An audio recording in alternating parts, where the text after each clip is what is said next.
आज दुनिया भर में भारत का डंका बज रहा है। भारत शांति का संदेश लेकर हर युद्ध क्षेत्र में जा रहा है।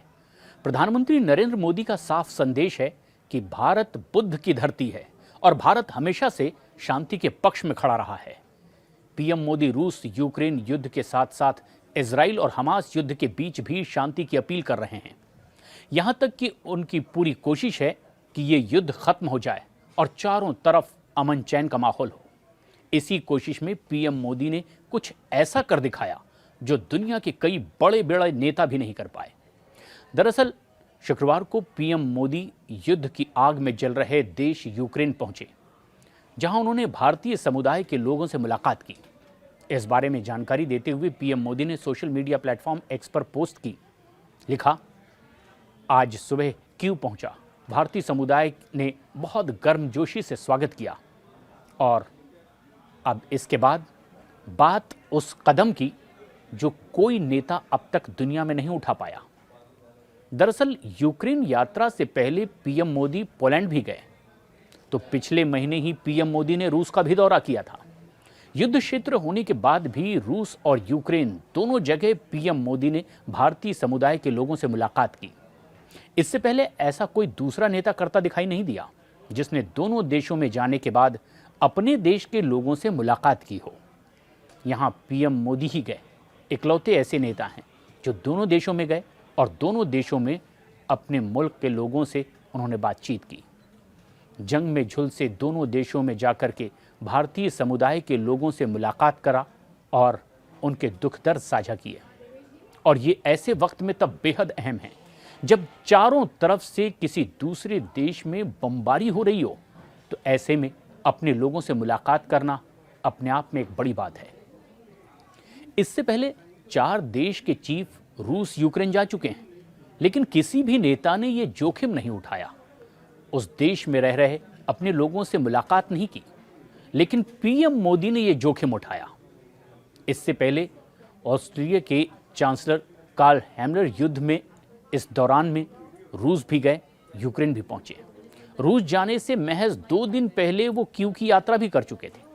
इसके साथ ही साथ इंडोनेशिया के राष्ट्रपति जोको विडोडो साल 2022 में 29 जून को मॉस्को पहुंचे थे और इसके ठीक एक दिन पहले ही 28 जून को विडोडो यूक्रेन भी गए थे। कुछ और भी नेता दोनों देशों का दौरा कर चुके हैं, लेकिन जोखिम वाला कदम किसी ने नहीं उठाया। तुर्की के राष्ट्रपति रेसेप तैयब एर्दोगन ने भी जिस तरह से 2022 में यूक्रेन के शहर लवीव की यात्रा की थी और इसके बाद वर्किंग विजिट के तौर पर रूस के शहर सोची भी वो पहुंचे थे। एर्दोगन भी लगातार दोनों देशों के बीच युद्ध विराम के लिए शांति समझौते की वकालत और पहल करते रहे हैं। हंगरी के प्रधानमंत्री विक्टर ओरबान भी इसी साल जुलाई 2024 में यूक्रेन पहुंचे थे और इसके बाद उन्होंने रूस की यात्रा भी की। लेकिन इस दौरान इसमें से किसी भी नेता ने अपने देश के लोगों से मुलाकात नहीं की, लेकिन पीएम मोदी जब पहुंचे तो उन्होंने ऐसा कर दिखाया। माना जाता है कि ऐसे वक्त में हम वतनों से मुलाकात करना एक बहुत हिम्मत का काम है, क्योंकि जिस देश में वो रह रहे हैं उसके दुश्मन देश ने उन पर हमला किया हुआ है और ऐसे में वहां जाकर हम वतनों से मुलाकात करना और फिर दूसरे दुश्मन देश में जाकर के वहां के हमवतनों से मुलाकात करना, उनकी भावनाओं के साथ खड़े रहना एक बड़ी हिम्मत का काम है। दोनों देशों के हमवतनों की भावनाओं की कदर करना और उनके बीच संतुलन बनाना भी एक किसी रिस्क से कम नहीं है, जो कि पीएम मोदी ने कर दिखाया। दरअसल जब एक देश दूसरे देश पर हमला कर रहा हो तो वहां पर जीवन यापन करने वाले, चाहे वो किसी भी देश से हों, जैसा कि भारत से कई लोग पहुंचे हुए हैं, उनकी भावनाओं को समझना बेहद जरूरी है। पीएम मोदी ने ऐसा रूस में जाकर भी किया, अपने भारतीयों की भावनाओं को समझा, उनकी सुरक्षा और असुरक्षा की दोनों भावनाओं से वो अवगत हुए। ऐसा ही यूक्रेन जाकर के भी उन्होंने किया।